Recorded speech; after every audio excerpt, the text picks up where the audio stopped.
So before we start our main event, I would like to introduce myself. I'm Aisha Hasna, and I would be the moderator for today's event. And I would like to invite Adil Salman, MMAC's VP Education, to say a few words. So Adil Salman, if you would like to. Thank you, Hasna. Assalamu alaikum, everyone. I would like to welcome, on behalf of MMAC, all the parents, friends, and prospective candidates to our first session of this Career and Admissions Information Roundtable. So our organization, MMAC, short for Malayali Muslim Association of Canada, is a community-led initiative where we cater to all aspects of everyday lives of immigrants, both new and settled. Among our community are some brilliant and talented youth and individuals who are striving for some of the top professions in Canada. One of which is, of course, the medical profession, which we are going to be discussing today. So it is therefore our intention that we be able to provide some resources and information so that one can prepare well for the process and for their profession. I want to take this opportunity to thank our sponsors for this event. First off, our platinum sponsors, Manoj Karata and GB John. They are real estate advisors for the Greater Toronto area and the neighboring cities.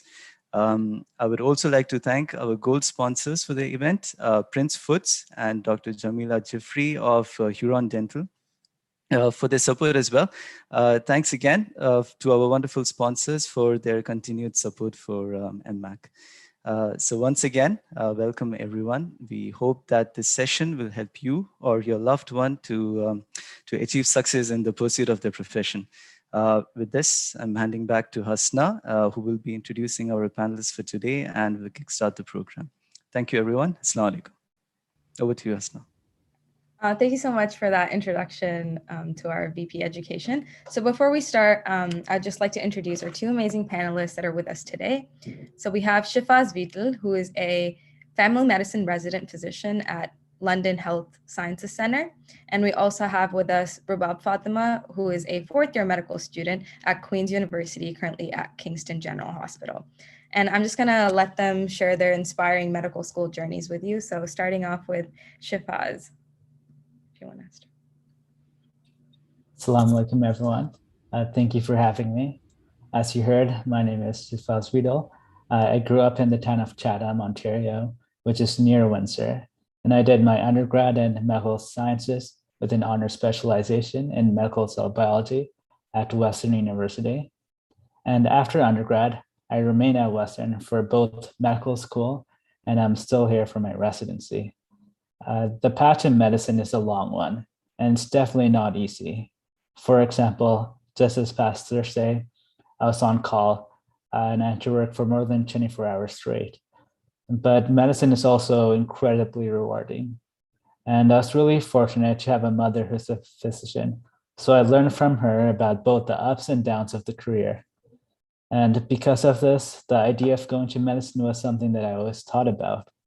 And once I started university, my experiences there made me recognize what kind of things I really valued in a career. And from my courses, I became interested in understanding how the human body works and the effect that diseases can have on people, with cancer in particular. And from my research projects, I realized that the projects that I found the most interesting were the ones that had the most direct impact on patients. And then finally, from my volunteer experiences, working at a long-term care home, at a computer class for senior citizens, and a science promotion in underserved communities, those experiences made me realize that I wanted to work with people of all different backgrounds and make a difference in people's lives. And once I realized that medicine was something that I wanted to do, I did my Mcat after my second year and shadowed a few physicians in my hometown to see what being a doctor is really like. My shadowing experiences really cemented my decision to pursue medicine because besides the meaningful interactions and relationships with patients, I found myself really drawn to the collaborative aspect of the specialty, as well as its problem-solving nature. And now as a physician, those same aspects of the profession are the ones that I enjoy the most. And it's been a long journey to this point, but it's definitely been worth it. And for me, it's a privilege to be on this panel, and I hope that I can be helpful for everyone who's watching and provide the same kind of guidance that I benefited from. Thank you so much for sharing that with us. Your story was really inspiring. I'm really excited to get more into it as we go on today. And so I'll have Rabab Fatima and now share her medical school story with us. Assalamualaikum, everyone. My name is Rabab. Thank you so much for inviting me onto this panel and for attending this event today. So I am currently a fourth-year medical student at Queen's. So my journey started in Peterborough, so that's actually where I'm from. I grew up here, and then I also went to university here at Trent for my undergrad. I did a Bachelor of Science degree in biochemistry and molecular biology, and then I also did a specialization in health sciences later on in like my third and fourth years. So during that time, I kind of was interested in healthcare and that kind of medical specialties and things like that. So I took courses and things that would allow me to get more exposure to, like, you know, pathophysiology of diseases and treating patients and those kinds of things.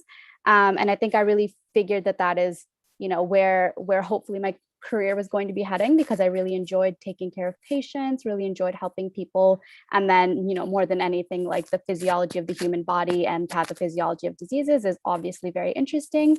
So then I applied to medical school after completing my 4 years, and then I went to Queen's. So that's where I'm currently at. I didn't go super detailed into my story like Shafaz did, but again, if you guys have any more specific questions, I'll answer them as they come up. Thank you for sharing that with us. It's okay. I'm pretty sure as we go on into the talk, you'll get to share more in depth the details with us. And all right, let's move on to the main event, which would be the Q&A. So the Q&A will be split into 2 parts. So the first part would be more of preparing for medical school application. And then the second part is more of like the application and the interview process itself. So let's start from the very beginning, high school. So what can a high school student do to be a competitive applicant for medical school? So it can be grades, extracurriculars that can prepare them for later.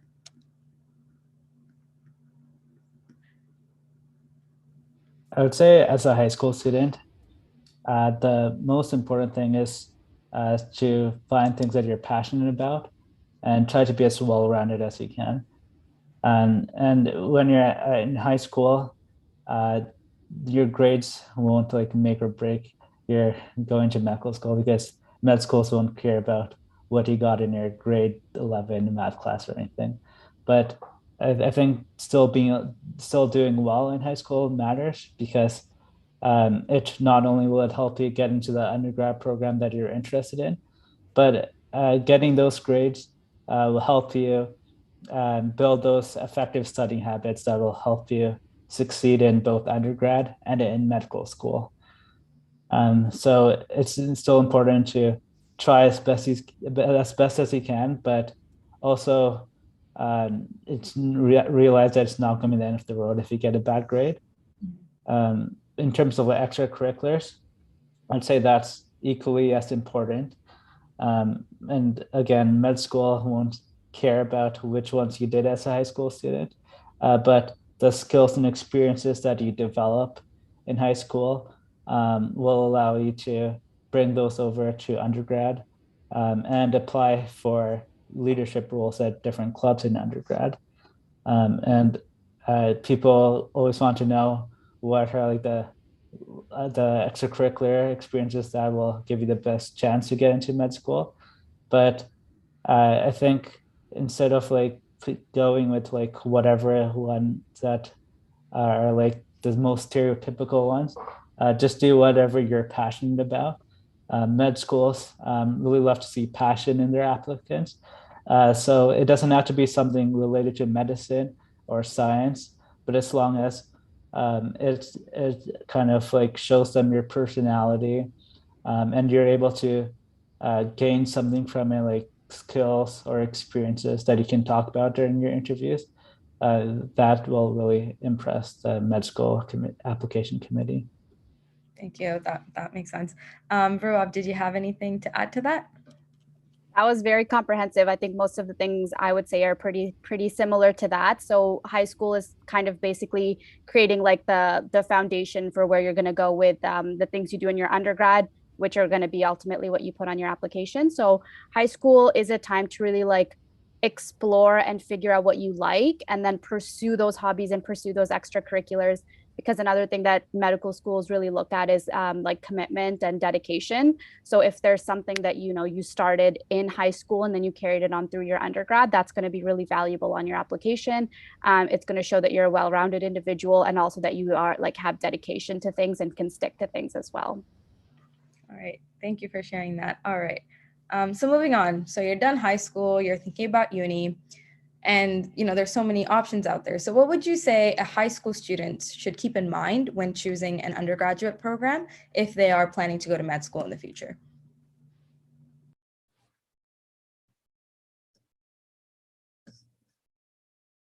I think when choosing an undergrad program, it's the most important thing is to choose something that you can see yourself enjoying. And this is important for a couple of reasons. Number one, you're like more likely to succeed in a program with courses that you actually enjoy instead of doing something that you hate. And it will also provide a good backup plan if you end up changing your mind on med school, which is common, or if you realize that med school won't work out for you.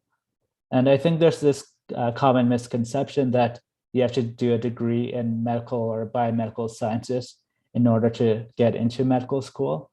And that's actually a myth. Of course, like I think most people who are in med school did science programs, but there are people in my class who did engineering, computer science, physiotherapy, or kinesiology, or even like music or art degrees. And I think as long as you've completed like the required couple of science classes that med schools require, you can do whatever degree you like. And of course, like those science programs will help you be more prepared for the MCAT or offer you valuable research opportunities. But again, it's not mandatory. So again, pick the program that you think that you'll actually be interested in. And as long as you complete those required courses, you can get into med school. Rubab, did you have anything to add to that as well? Yeah, I think those are all great points. Medical schools in Canada don't have a specific requirement for like which undergrads can apply to it. You can apply with any undergraduate degree. So yeah, my recommendation would be exactly the same. Pick something that you love, because obviously marks do end up being a little bit important. And so you're obviously going to have the best chance of success in whatever you're interested in. Even when you're trying to plan to pick like a specific major or something like that, it could be helpful to do maybe a minor in something with sciences, because like Shifaz said, like you will eventually have to write the MCAT, and then inshallah, if you do go ahead to medical school, like those biology topics are going to come back. So having a bit of a foundation in that doesn't hurt. So it could be a good idea to take some of those courses or do a little bit of a minor in that or something, but you definitely don't have to do your major in sciences if that's not something that you wanted to do. People in my class are definitely from like such various backgrounds, and you can apply it with any undergrad degree. Yeah, thank you. So I know we touched a little bit on MCAT. So what would you say would be like around like the right time, or when should undergraduate students start preparing for the MCAT? So either one of you can go first.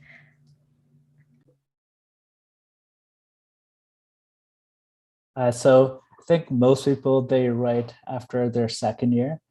A few people did after their first year when I was in undergrad, but myself and most people I know did it after the second year. And I think that's a good time, because like if you're in a science program, the first year courses will have covered most of what you need to know for the MCAT. And also when if you write after your second year, if you don't do as well as you hope, the first time you have at least a couple of opportunities in the years after to write it. Rubab, was that the same thing that you found as well? I found it was similar. I found a lot of people actually wrote it in after their third year as well. So after the third year is when you apply for medical school, and a lot of people wrote it that summer, which is totally fine. Like that's still an option, especially for people who didn't do an undergrad in sciences, and it gives you a little bit more time to study. So I think, yeah, definitely start thinking about it at least after your second year. And then if that's something that you are able to do, second year is a good bet, because then you have the summer after your third year to rewrite it if you need to. But if you didn't have time to study or something was going on in the summers earlier, I did find a lot of people also wrote it after the third year, and that was totally fine. Okay, sounds good. And I was wondering, we talked a little bit about like volunteer experiences during high school. And so during undergraduate studies, what would you say are are the kind of out of classroom experiences that one should seek to become like a competitive medical school applicant? Again, either one of you can take the lead here. Sure, I can go. So this again can be anything you're interested in. Like I certainly didn't find that there is a preference for anybody who did like science-based extracurriculars. So if you enjoy sports, definitely pursue sports. If you enjoyed leadership roles, those are also like they reflect really well. Basically anything you can do to kind of collect experiences and have stories for like how you dealt with things and how you grew as a person or showed communication, or all of these like those like personality traits that med schools look for, that's always going to be a positive thing. So I wouldn't say it's so much the specific activity that you choose to do, but try to find an activity that you like early on and stick to it throughout your undergrad. Keep doing it. Definitely if you are interested in like leadership or like student government, those always reflect really well. Thank you. Yeah. I'll just echo what she said. The specific activity doesn't really matter as long as it's something that you're passionate about, and you have things that you can talk about during the interview, about like things that you gained or learned from the experience. Okay, thank you so much. My next question is more towards like research. I know a lot of students find it difficult to find research and things like that. So how important is research experience while prepping for med school, and how would students find these opportunities? So I would say research is not mandatory, but it's really beneficial. And I know it can be tough to find research opportunities. What I did when I was like in first year, I started emailing a bunch of different professors asking if they're looking for volunteers at their lab. I got a lot of rejections, but eventually someone accepted my request, and I volunteered at their lab for 2 years, and then in my third year, he offered me the opportunity to do some research at the lab. So I think that's like a good strategy, but again, you don't have to necessarily get research experience that early, because by the time you're in your third or fourth year, most science programs, they'll have opportunities to do a research course. And there's something called a thesis project that a lot of programs offer in their fourth year, which is like a full year-long research project. So you don't really need to do any other thing if you're not that passionate about research, but I think that's something that will be available for most people. Yeah, I think that covers most of it. It's definitely not mandatory, but it can be useful to have on your application, and like a good experience as well. My advice would be exactly the same. Just email profs, reach out to profs. I think another useful thing to kind of do is if you have like a class you really enjoy, go talk to the prof during office hours, or like, just try to chat with them. Because once you kind of have a relationship with the prof, once they know you, they're more likely to accept you into their lab. And reach out earlier in the year rather than later, because if their lab spots fill up, then that might also be something against you. So if you just go like early in the year, pick a course that you like, a prof that you know, or even just like ask around if they know of like other profs that are looking for students. It's a little bit nerve-wracking for sure, but you just got to keep trying and eventually somebody will say yes. Thank you for that advice. I'm sure it's helpful for a lot of people. All right, so my next question is, do you have any advice regarding, like, we've talked about like volunteer experience, research, and like MCAT, everything. So do you have any advice regarding balancing these things and keeping up your grades? Yeah, this one's always a tough one because it's easy to say like be well-rounded, but it's definitely a lot to juggle and it's a lot to balance. I think my advice would be to, get a planner, figure out a schedule. Like time management strategies are like the most important thing. Most universities probably have some kind of like skills instructor, somebody that can actually help a lot. I used to work in an academic advising office actually, and a ton of students came through exactly for this, and it can be really, really helpful to just talk to somebody about time management strategies and figure out how to like strike that balance in your life. And another really important thing is to also take some time for yourself, because when you get too caught up in everything, then it gets overwhelming, and it's also tough to do in terms of that. So it's tough, but just having like some strategies or like some place to organize things, like a wall calendar somewhere to just write down where all your commitments are so you can like visually see it. That's always like a good strategy for how to organize things.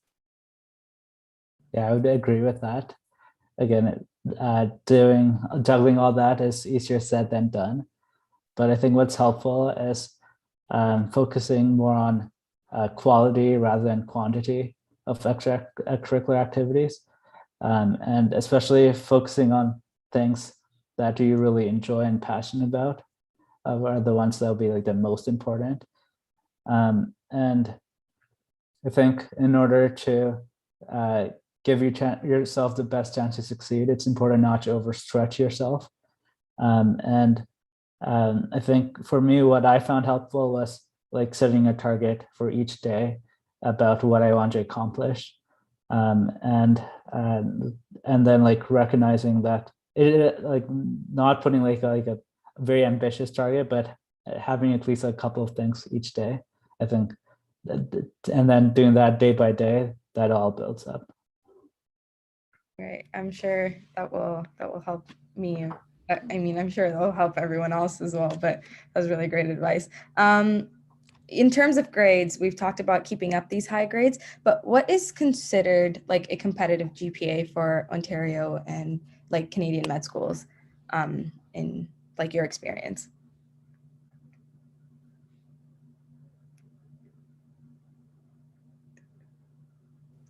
Well, I would be hesitant to say a specific number because it changes year by year. I would recommend just trying your best to keep it as high as possible, and don't get too like obsessively hung up on it, but look up like GPA charts and how they convert between schools, because different schools look at them differently as well.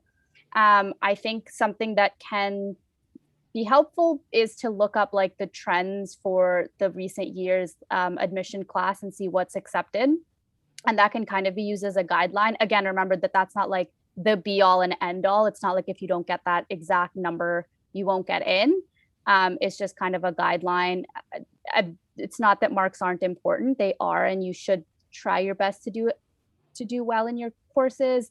But again, if you get like one bad grade, that's not going to be the end of the world. That's not going to be what's going to like break your application. So just like be mindful of what the trends are and where you're aiming for, but I would say try not to get too hung up on the specific number. Yeah, I'd agree with that as well. And one other thing is that I think like each med school, they value the GPA in different ways.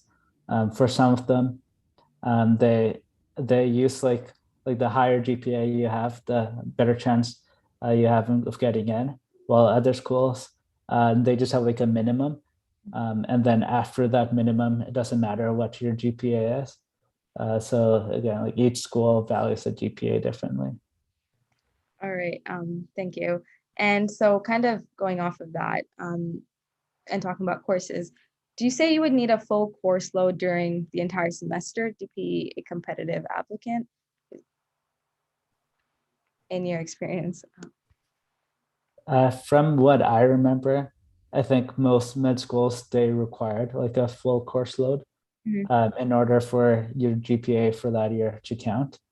But one strategy you can do is take some of like the more difficult courses during the summer, and then replacing that with like an easier course during the school year.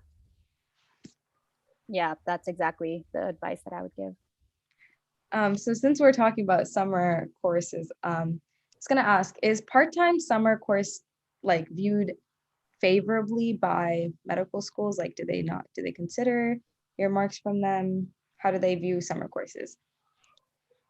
So it might have changed since I went through the process, but I think from that time, they look at like the summer courses as either like pass or fail, and then only like the mark you get during like a regular school year counts as like the marks that they would calculate as part of the GPA. So you can do the summer course to like check off any like required courses, but it's the regular school year marks that count. Yeah, I think it depends on the school a little bit too, because like Shifa said, some of them will look at it differently, but I think some of them will also like they'll consider the summer school course in your GPA, but it counts as like a smaller fraction than like a regular year course would. So if it's something that you know, if it's like an easy elective or something that you feel you'll do better in, it's probably a better idea to do that during the school year. So since we're talking about summers, what else could a high school or undergraduate student use their summers in order to prepare for med school? So in terms of like extracurriculars, I know we say we've talked about summer school, but in terms of other aspects, is there anything you could use your summers for? Because I know you get 4 months in undergrad. Summer's a really good time to get some volunteering in. So volunteering is obviously pretty highly regarded when you're applying to pretty much anything, because you're showing that you can commit your time, that you care about the community, things like that. And then most medical schools will look at like the hours that you've put in. So if you have some time during the summer to be able to like put in a lot of hours at like a volunteer place, something that you're passionate about, then that's something that you can then include on your ABS and it'll look really good. And I know that's not always easy to do during the school year when you have so much to juggle. So that's definitely one of the things I would recommend doing during the summer. Yeah, I did a lot of my volunteering during the summer as well.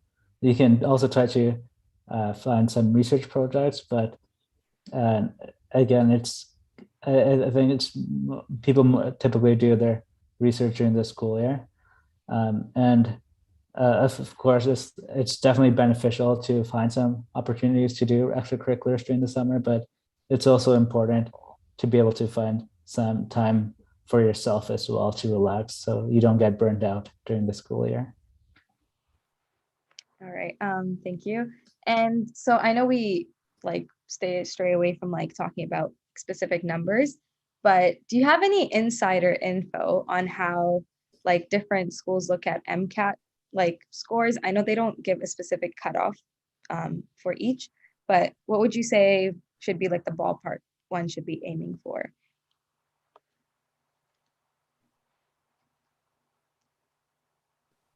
So again, this is tough. This is another one that you guys probably have to do a little bit of research into, because each school will definitely regard the MCAT differently. Like for example, McMaster only looks at one section of the MCAT. Some of them only look at like 3 sections. Some of them will like look at your most recent one. Some of them will look at your highest one. So it definitely varies between all of them. I know the number that you commonly hear on like forums and things like that is like minimum 508 or whatever. Like again, this is same deal as the GPA. Try not to get too hung up on the specific number. Just try to do your best and get a high score, hopefully. But even if you don't get the highest MCAT score, that's not going to like break your application. But I think again, check the trends. Like each school differs, so just check the trends of that specific school to see like what the average was for what was accepted in the last year's class, and that's a pretty good like estimate for what you should be aiming for. Did you have anything to add to that as well? Not too much to add. I think, again, like the MCAT and GPA scores, different schools value them differently. So just because you may be like a weaker candidate at one school because you didn't do so great on the MCAT, that doesn't necessarily mean you'll be weak at another school. So again, like if you do like really badly on the MCAT or don't have the greatest GPA, it's not like the end of the road, and you might still have a good shot at somewhere else. Okay, so the next question is, do you have any advice for graduating students or recent grads who finished their undergrads and don't have like the highest of GPAs? I know we already talked about, balancing it with other aspects, but any particular advice for anyone with like not that much of a competitive GPA? Shifaz, did you want to start? Sure. So yeah, just going off what I said before, like if you don't get into med school the first time, it's important to recognize that it's not the end of the road. And although it's easy to be discouraged and feel like you're falling behind, especially if other people are getting into med school, I think recognizing that there's still plenty of opportunities ahead. I think one thing people are usually surprised about is that most people in my med school class anyway didn't get in right after undergrad. And in fact, I think most of them usually took like 2 or 3 years after undergrad before they got in. So I think just realizing that it's okay if you didn't get it the first time, and not being afraid of failing, and recognize it can take a few tries to get in. And you can use the opportunity to develop your other skills or explore your passions and interests in order to help yourself become better candidate. And if it's your GPA that's holding you back, I think if you've completed a master's, that will add a certain score to the GPA on the med school application. So again, there are definitely ways to make up for any weaker areas of your application. Yeah, I would definitely agree with that. There was a good proportion of my class actually who didn't like go into med school right after their undergrad. A lot of people actually choose to do a master's or a PhD before they even apply. So that's definitely an option if you want to take that time to, develop your extracurriculars, your volunteering. Some people even take that year to work, and, just you can build up employment experience as well, which is something you can include on your application. So yeah, definitely it's not the end of the world if you don't get in on your first try. A lot of people apply at least a couple of times before they get accepted. So, typically medical school requires 3 years of undergrad or completion of like a degree, like a 4-year degree. And I know you've mentioned that your peers have done like grad school and things like that before applying. So in your opinion, what factors should like an aspiring applicant consider when deciding to apply? And like how much time do you think they should like set aside to work on their application? Rabab, did you want to take that question? Sure. Yeah. So this can vary depending on the person. I think the earlier you start, the better. So most people, like if you're doing a traditional like 4-year undergrad and then applying, I'll just do it based on that because that's what I did. So you're going to be applying the like at the early part of your 3rd year. So I think in the summer, if you start looking at your application, then start building your experiences and start writing out any like personal statements and things like that you're going to need. You can go on all of the like OMSAS and like the school's websites to see what their requirements are. And that'll kind of give you an idea to start thinking about what kind of things you want to write, what kind of experiences you want to include on your ABS. And then especially getting references. So you want to start that early, like you don't want to wait until like the last couple of weeks to start asking for references. So, if you, for example, if you're going to be applying after your 3rd year, like the summer after your 3rd year, start early in the summer and start looking at things then, start considering who you want to be your references, writing things out. And then you can definitely have time to like get other people to like edit it or look at things. But you definitely want to give yourself more time. And especially because like when you're actually submitting your application and those kinds of things, that'll be in like October typically. So you'll be already in school. So you don't want to put too much of a burden on yourself when you are already doing so many other things. So starting in the summer is definitely going to give you the most like best chance and most amount of time to dedicate some time to it. And Shafaz, did you have anything to add to that? Yeah, I agree with that message of starting early. You don't want to rush into things when you're doing your application or do things last minute, because oftentimes something can happen, and you don't get the chance to like do everything or fine tune everything in time. So better to start early. And when you're making your application, I think it's important to remember about why you want to go into medicine in the first place, because it can be a stressful time. So just keeping that in mind can help you get through it. Thank you so much for that. So now that someone has started, thinking about applying, what should they consider when deciding what schools they apply to? Because I know different schools look for different things and, consider different things. So what should one consider? Shafaz, did you want to start us off? Sure. So I think the great thing about doing med school in Canada is that all the schools here are great learning environments, and they'll give you a good chance to succeed. In terms of specific things to look for to help you decide, maybe things like what kind of support is available at the med school. Med school is like a really stressful time, and there will definitely be bumps along the road.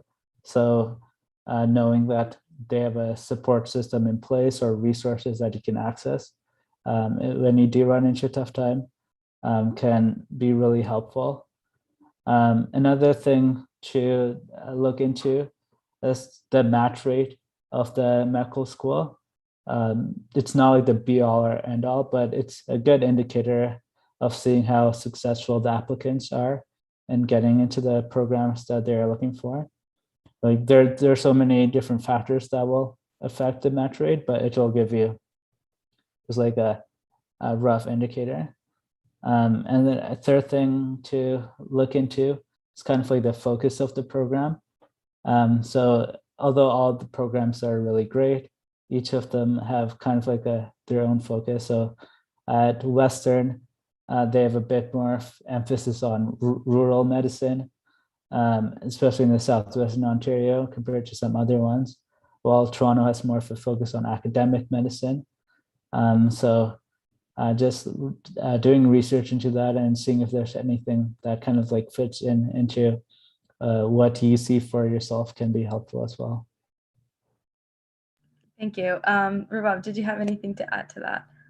Yeah, I would agree with all of those points. I think looking into what maybe like the courses that the different schools offer will give you any idea of where they put specific emphasis. Like Shafaz said, every school is going to prepare you equally well for residency. It's not like one is going to prepare you more than another, but they all have a kind of a different approach to learning towards that. So if you can maybe ask some of the current students there what the school's approach is to learning and how they expose you to different things, that some of them definitely will, start you on things earlier versus later, or like more practical approach versus like an academic approach.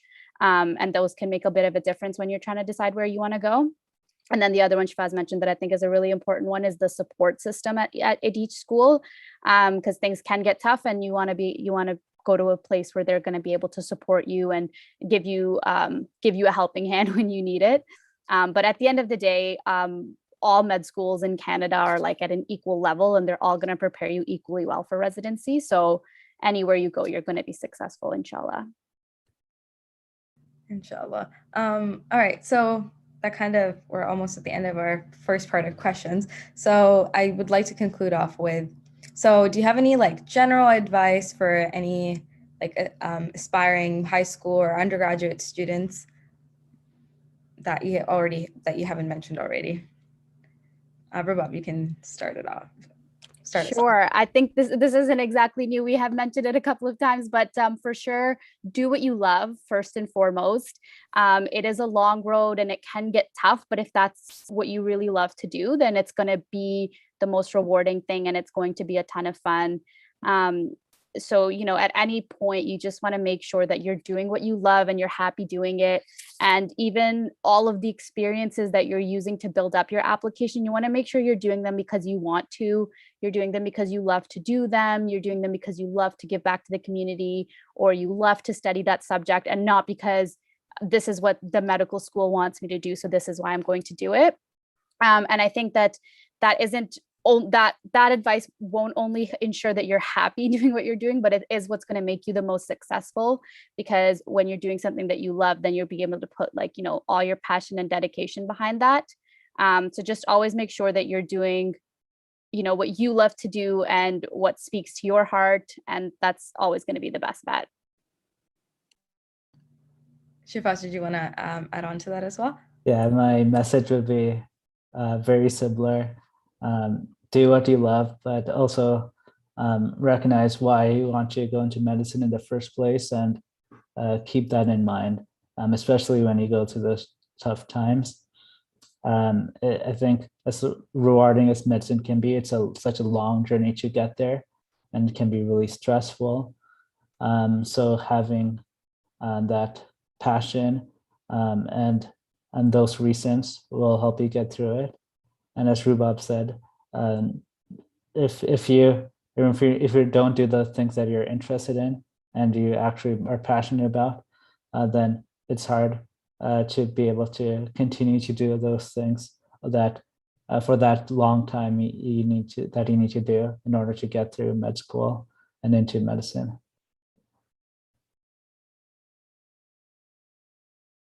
I think I was muted. Sorry about that.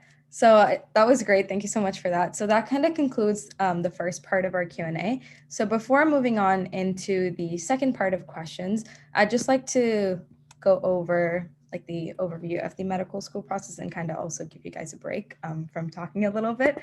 And to any of the attendees, if you have any questions, feel free to leave them in the chat and we will get to them. All right, so just to go over the overview of the medical school application. So a few of these components we've already talked about. They've shared a lot of insight on that, and a few of them we'll be covering in the next section. So there are a few components that we look at. So first we have is undergraduate studies. So the requirement is usually 3 years, but obviously people do a little bit more than that.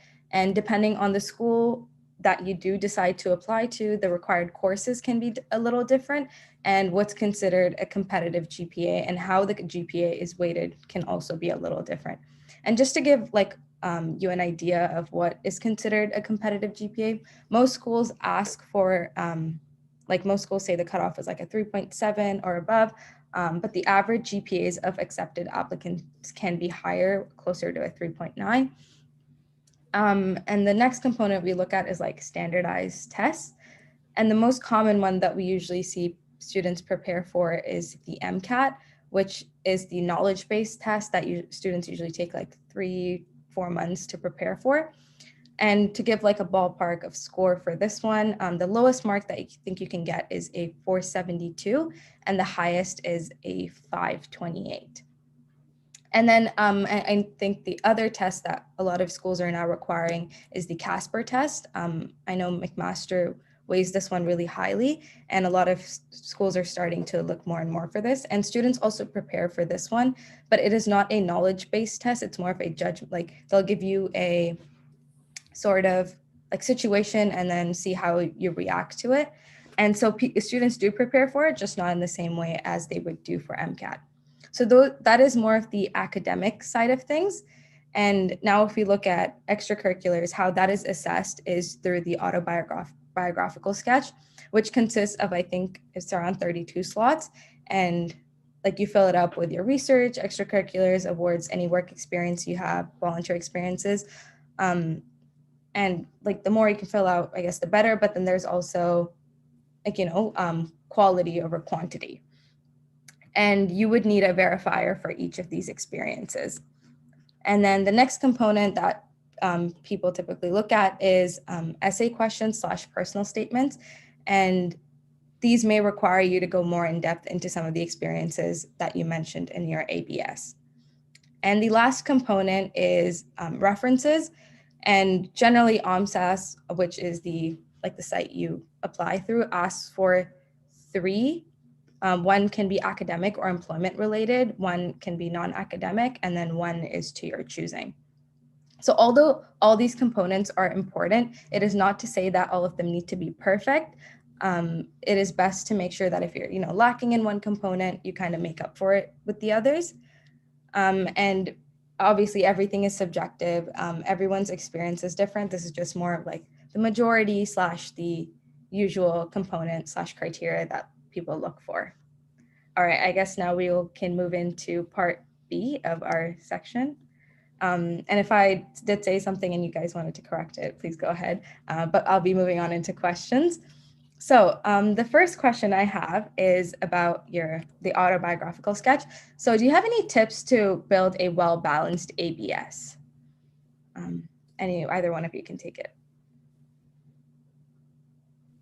Sure, I can start. So I think one of the really good points you brought up is the quality over quantity. So one of the things about the ABS that's actually kind of beneficial is the fact that there's limited number of spots. I know a lot of people like to do a lot of different things, but I think the best thing to include on your ABS is something that you have dedicated a lot of time to, you've gained a lot of experiences from, something that you've maybe grown in the ranks of, could also be a good option to include. So for example, if in your first year of your undergrad, you joined a club and you were a member of it, and then in the next year you ran for an executive position, and it kind of showed that your growth in that role and something that you were dedicated to and you spent more time in.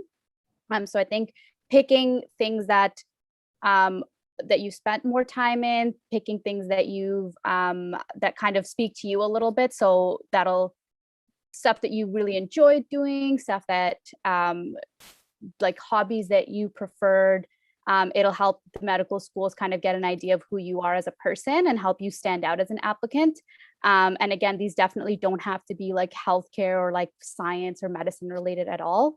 In fact, the ones that aren't are usually what's going to help you stand out from the crowd, because everybody's going to have something that relates to science to some degree.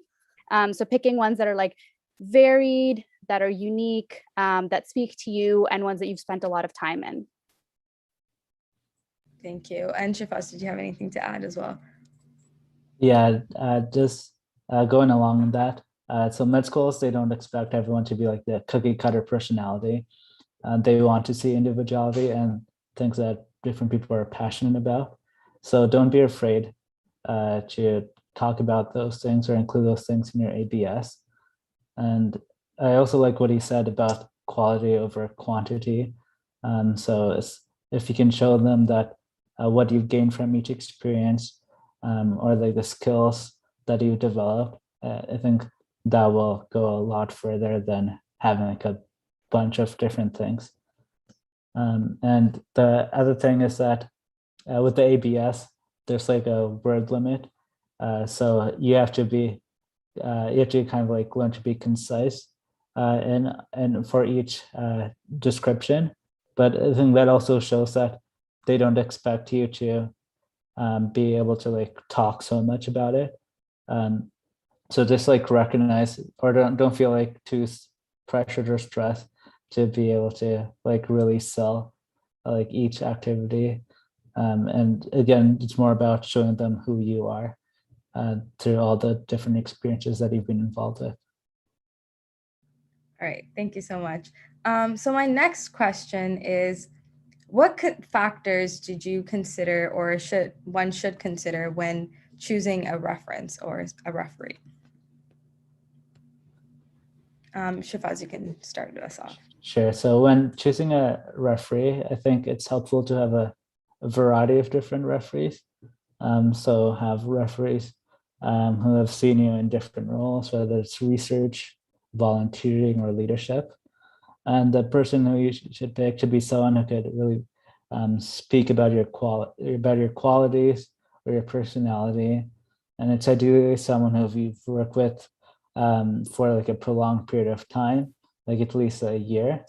And I think this is something that Rubab mentioned earlier, how med school really like someone who's been committed to something over time. So having a referee who you've worked with for a long time and who's been able to see your growth, I think that's something that would show up really well. And Rabab, did you have anything to add to that? Yeah, I completely agree with everything he said. Choosing a referee is pretty important. It's a big part of your application. So picking somebody who knows you really well and who can talk about you specifically is going to give you the best reference letter. Like there may be somebody in like a role where they worked with a lot of people or like they know you and what you did. And it's not always about choosing somebody who's like, you know, like the big, most important person. A lot of people think that, you know, like if you pick like the chairman of your program at your university, like that's going to be the best reference letter, which isn't necessarily the case. The best reference letter is going to come from somebody who knows you really well, who's worked closely with you, and who can speak to specific qualities that you have, specific tasks and accomplishments that you had, and who can really vouch for you in a sense. So picking somebody who you've worked with for a long time and worked closely with is going to give you a better shot. I'm sure everyone will keep that in mind. All right, so the next question is, what advice do you have for someone that's preparing personal statements and essays? Rabab, you can start us off. Sure. So a personal statement is really the place where you can talk about who you are as a person, as opposed to all the other kind of experiences where you're talking about things you did or experiences that you had. This is like the time to talk about your specific characteristics and your specific story and to really highlight what sets you apart. A lot of people who apply to medical school kind of have a similar story, kind of have a similar background. So your personal statement or the way you answer your questions is really the place where you're going to stand out the most. So try to think of things in your life that have been unique, characteristics you have that are specific to you, experiences that you had that are like different from maybe something other people have experienced, and really highlight those, talk about how those have impacted your yourself and how they've impacted your journey. And just make it super personal, make it super unique, and start it early. You want to have time to, you know, write it, step away from it, come back and look at it with fresh eyes, because you'll always, like, you know, pick up different things that you could include or improve, and just make sure that it's a really unique statement that just talks about you as a person. And Shafas, did you have anything to add to that? Yeah, my advice would be similar. I think the most important thing is to show off your personality and passion. And it's easy to try to follow a formula or to try to write your statement based on what you think they're looking for. But I think what's more important is showing off your personal side and being able to use your passions and experiences to kind of like sell to them about what would make you a great med student and a physician. And when you're writing your personal statements, try to fit in the CanMed framework. So for those who are not familiar with it, it's like a list of like 6 different qualities that med schools look at to kind of like decide what would make like a good physician. So those are things like leadership, scholar, professionalism, and communicator. So show off your personality and your passions, but also try to reference those different attributes to those CanMed roles.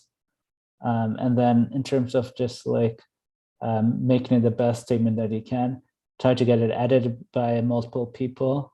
Your university should have like a career center where they have people who'll be able to edit it for you. And like Rubab said, try to start on it as early as you can, so you can polish it as much as you can. That was some really great advice. So thank you so much for that. And I know once, you touch on, you kind of get selected, there is an interview process that you need to go through. So as a candidate that is selected for an interview, how should they prepare for them?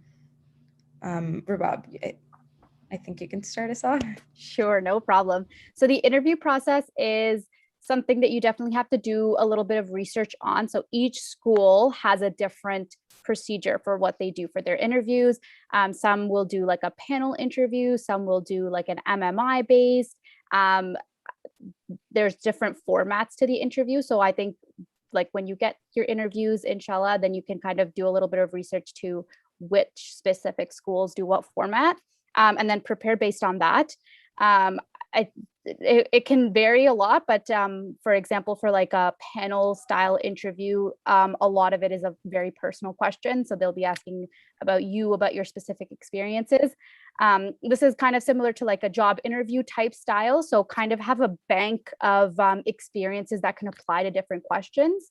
So if you have anything that, like really shaped you or like really impacted you, or something that, you showed a leadership role in, or you actively participated in, just have those stories in the back of your head, because when they ask you those questions, then you want to be able to just quickly draw on them easily. In terms of like the different formats for like MMIs and things like that, you look up like, practice questions, and then make sure you know what that specific school's like time requirements are, how many questions they're going to ask you, just so when you're going into it, you know exactly what you're going to experience there.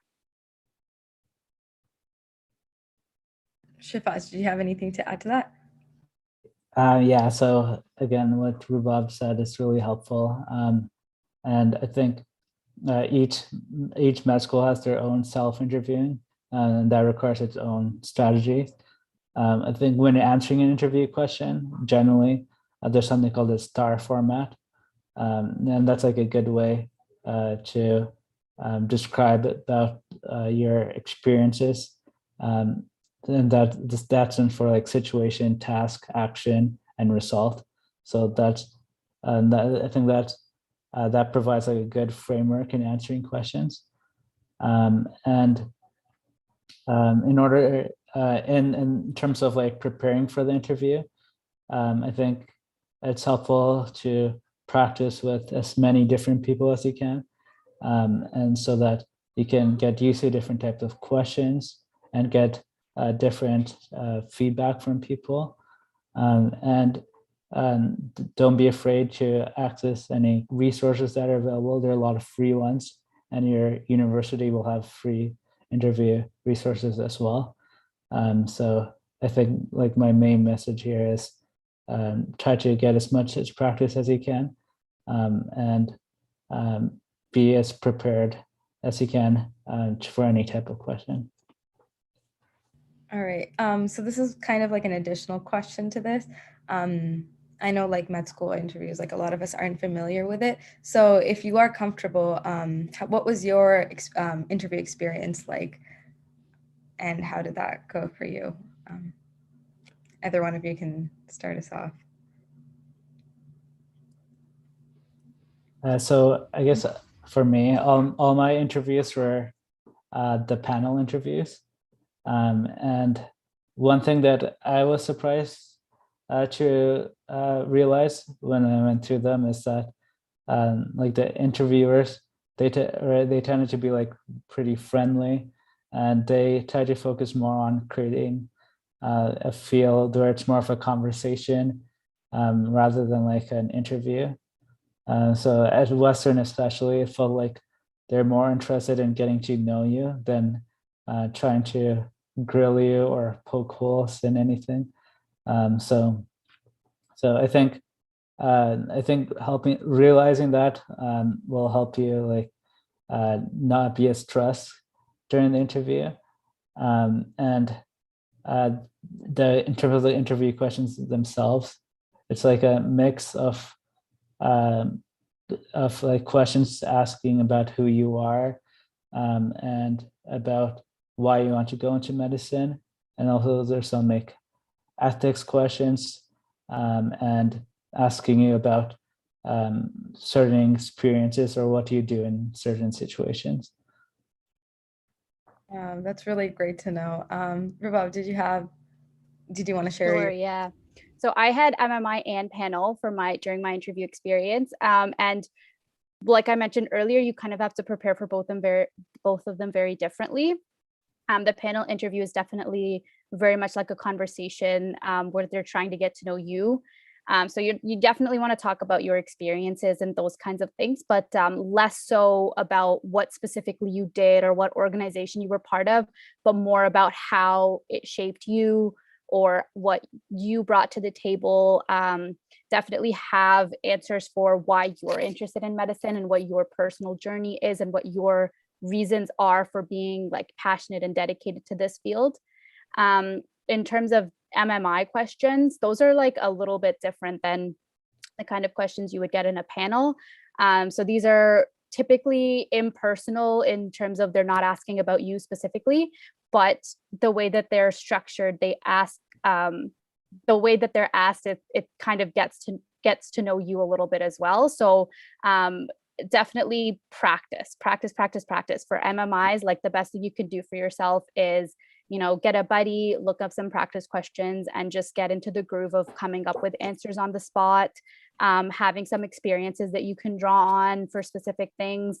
Some of them are like, just like they'll ask you a question and then you have like the allotted time to answer it. But then some of them are also like kind of a role play. So somebody will be sitting there and you kind of have a back and forth. So just be prepared for all the different formats that you're going to encounter in an MMI. Another thing that you can do is reach out to the like meds group, like the Muslim meds group at the university that you're going to be interviewing at, and maybe see if they have some like resources or help that they can give you, because they can vary a lot depending on which school you're interviewing at. And the best thing you can do to prepare for an MMI is to just practice those questions. Thank you so much. That was some great insight. All right, so before we go on into our final question, if any of our attendees have any doubts, questions, anything, please leave them in the chat and I will be able to ask them. All right, so final question is, do you have any parting advice or resources or anything like that you would like to share with any med school aspirants? I know we already kind of went through this at the end of the first session, but if you have any like extra ones for in terms of like essays, interviews, anything like that, please feel free to share. I don't have any specific resources that I can think of off the top of my head, but like I mentioned about the interviews, if you reach out to some of like the Muslim meds groups or something like that, they can be really helpful in just connecting you to resources that they have for their school, or even connecting you to people who can help you like practice interviews or look over your essays and those kinds of things. Yeah, I think that's basically what I have. I think ask as many people as you can, ask around, see if they can connect you with people. A lot of people are very friendly and very willing to give advice. I was very lucky to get a lot of good advice when I was going through the application process. So if you can just get yourself connected to some of these people, it's really helpful to just sometimes even talk through things or get somebody to edit your essays. So yeah, just talk to people and ask around and see what's out there.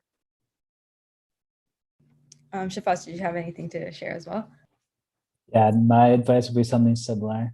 There are a lot of resources available, whether from like the university's Muslim Association or from the university itself at their career center. And I found it like talking with my friends who are going through the same process to be really helpful, not only to like help each other with our editing our essays or the interview prep, but also to kind of like de-stress and get through the process. And then my other big piece of advice is to always keep in mind about why you want to go into medicine in the first place, and not being afraid to like have those reasons and talking about those reasons and your passion throughout your application and interviews. All right, thank you so much. You guys have been really, really helpful. And I don't see any questions on our chat box, so I guess I'll just go on to closing remarks. Oh, oops. All right. Thank you so much for everything that you. I'm so sorry. Okay. Sorry. Thank you so much for coming in and sharing everything that you have shared so far. Some of that was really great advice, insight, and just thank you for spending time with us today. And I'd also like to thank all our attendees for coming in today and our amazing sponsors for sponsoring this event and for making this possible. And I wish the best for both of you for your future careers. And thank you so much. And to our attendees, I just wanted to say that there is a feedback form that will be circulating soon, so you can let us know any feedback that you have. And if there is an interest for discussions about applications to anywhere outside of Canada, please let us know about that in our feedback form as well. And that's all. So thank you so much for coming. It was great having you guys here. So. Thank you for inviting